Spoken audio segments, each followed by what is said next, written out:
Well, I made it another day. This one was not good. Joseph had a chemo, so we went to that, and I had a real hard time getting up. He worked for so many years at night that now he's just not a morning person. And when we do this kind of chemo, it's an infusion, it's all day long, so we have to be there early. We usually get there about 8:30 at the latest.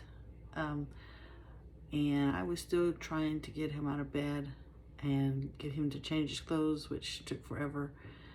And it was probably 8:10 when we left. So we got there, did good, but I didn't get to really prepare some stuff. I did take some stuff, but by the time, and I did drink my matcha, that was good. That helps me with my blood sugar.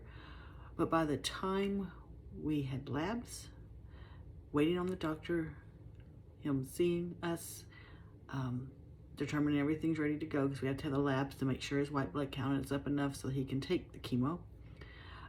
So that was all good. We got that done. We got in there. By the time we got settled, I was starving. I mean, my blood sugar is dropping, and so now I'm grabbing junk. And they have this little basket that they send around with chips and peanut butter crackers, which is the one I got, but it's all processed, not good. And I had some Ruffles. So we did all that. Then we got how we do the chemo is people can have reactions. So which Joseph has not had, so that is very good for him. They do it for an hour. First, have to give him pre-meds. You have to wait an hour, and then make sure that's all going in his system real good. And then they start the chemo. Well, the first hour they do it pretty slow because that's where you get the reactions. If you do it faster, take his blood pressure, and then they can increase the dosage. Increase the stream.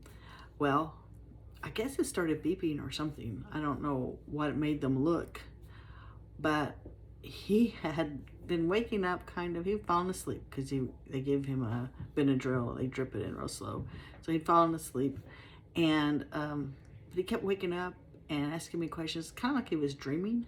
And so I would kind of just take answer his questions or try to get him back to sleep. And he always has heated blankets on because it's pretty cold when he's doing this. And they came over there like, what is wrong? And they started looking at the line. It wasn't going through. He had clamped it off at one point. I guess he'd woken up and just clamped it off, and I didn't see it. And so we didn't even get to the first hour without being behind. So having said that, we got totally behind on everything. It wasn't real bad, but you gotta start it up again, and then you have to keep going just like you were. But I did get to meet a really nice lady. I was able to help her with some things. She was able to help me with some things, so that was nice. And then we got back home, and he is starting to eat now, so that's good. But he likes meat.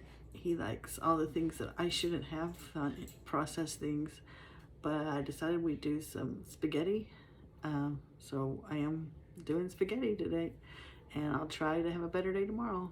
So this is what it looks like when you're trying to full-time caregive and take matters into your own health and get things back in track. But I'm still not giving up. So day 2, not that great. So I'll talk to you tomorrow.